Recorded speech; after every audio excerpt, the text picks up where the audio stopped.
How do you shape the importance and value of testing to a stakeholder who is external to the business?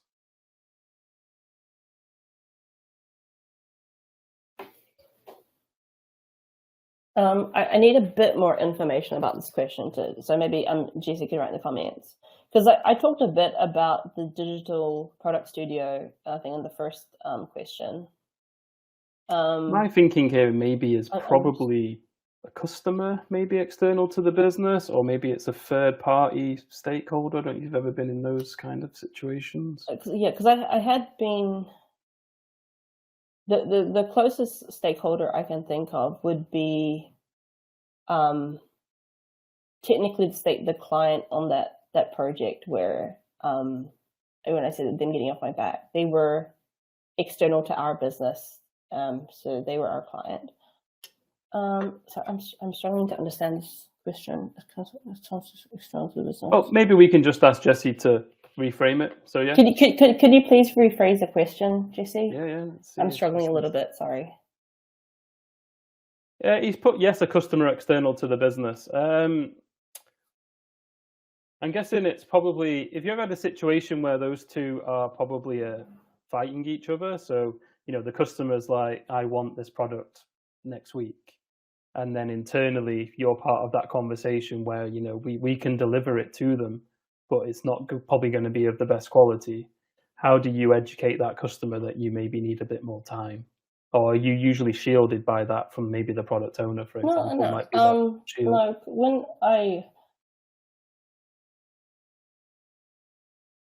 I'm just trying to think.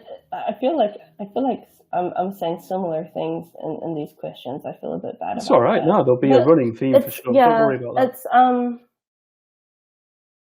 when I try to talk about testing, it's a lot to do with risk management. Then it's like saying, if we have more time to test, then there's a much less chance of something surprising us when things go live.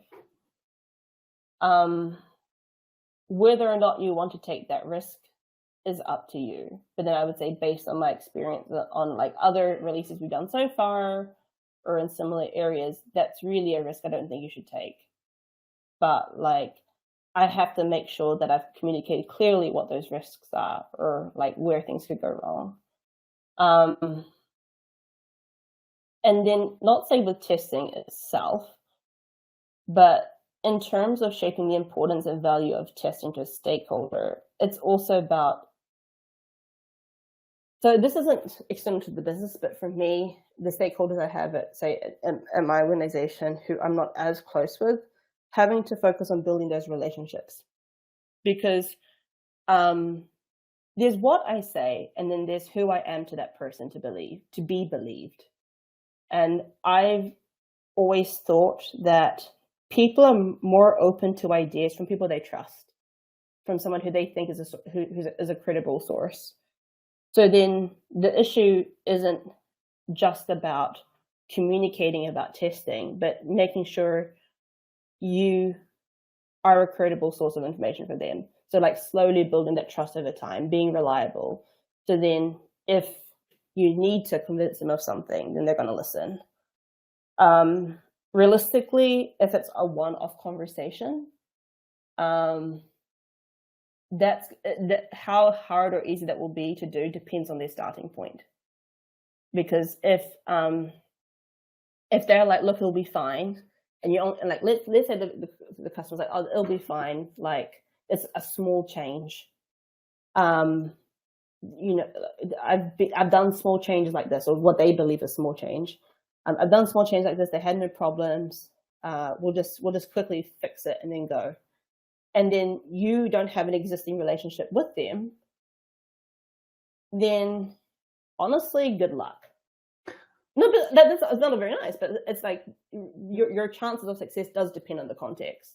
And of course you can try and explain the value of testing. But if you haven't gained any trust from them, and you're not this credible source of truth, and they have very strong held beliefs, then trying to overturn those beliefs is going to be very, very, very hard. What you could do also is piggyback off the trust of someone that they already trust. So what I've done before is say with a stakeholder, and the value of testing is say, okay, can someone else who has a good relationship with the stakeholder talk to them instead? So I make sure that this third party understands me, and then say to them, hey, look, I don't think they're going to listen to me. I know they listen to you. Could you please, I don't have to get the credit saying, I don't need them to like listen to me. I want them to do something. Who they listen to actually is not important to me. But they listen to you. Could you please talk to them about the importance and value of testing? Delegate, which sounds a bit cheeky, but the reality is sometimes you're not the person who should be having that conversation. And if you're not the best positioned to have it and there's a desirable outcome, then see what your options are there.